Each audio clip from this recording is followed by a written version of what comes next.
আজি আমি মানুহৰ পৰিবহণ তন্ত্ৰৰ বিষয়ে কিছু কথা চমুকৈ আলোচনা কৰিম। আমাৰ শৰীৰত কি পৰিবহণ হয় আৰু এই পৰিবহণ কাৰ্য কোনে সমাধা কৰে সেয়া আমি প্ৰথমেই জানি লোৱাটো আৱশ্যক। সংযোজক কলা হিচাপে তেজে আমাৰ শৰীৰত খাদ্যৰ উপাদান, অক্সিজেন আৰু বৰ্জিত পদাৰ্থসমূহৰ পৰিবহণ কৰে। আমি জানো যে তেজৰ তৰল মাধ্যমবিধ হৈছে প্লাজমা। এই প্লাজমাতে ৰক্তকোষসমূহ উপঙি থাকে।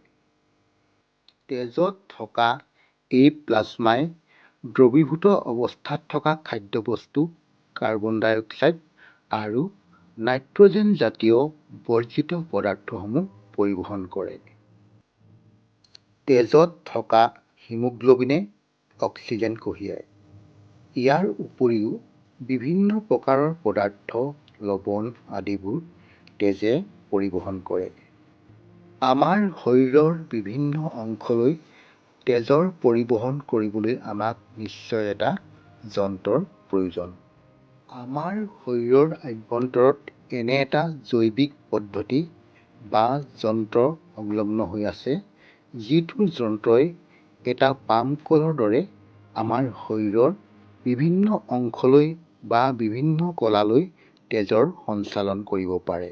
শৰীৰৰ বিভিন্ন অংশলৈ তেজৰ সঞ্চালন কৰিব পৰা এই পাম্প সদৃশ যন্ত্ৰটোৱেই হৈছে আমাৰ হৃদযন্ত্ৰ।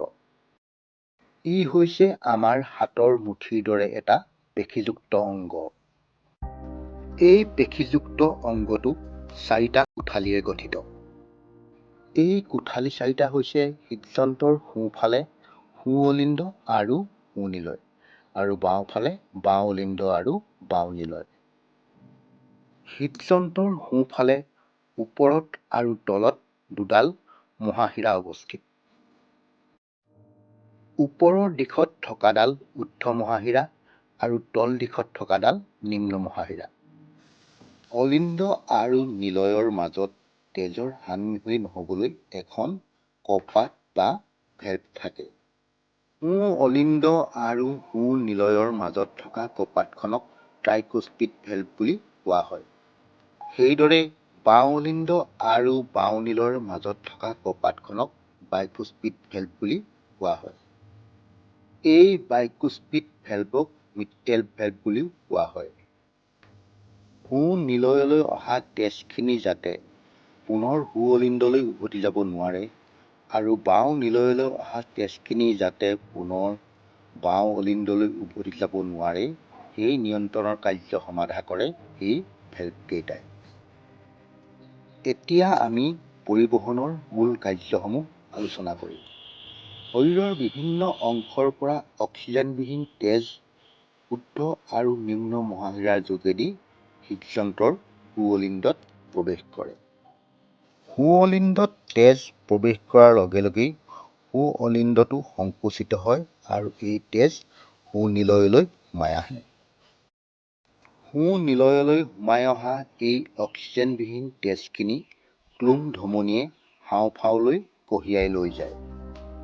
ক্লুম ধমনীয়ে কঢ়িয়াই লৈ যোৱা এই অক্সিজেনবিহীন তেজখিনিয়ে হাঁওফাঁওত অক্সিজেন গ্ৰহণ কৰে আৰু ই শোধিত হয়।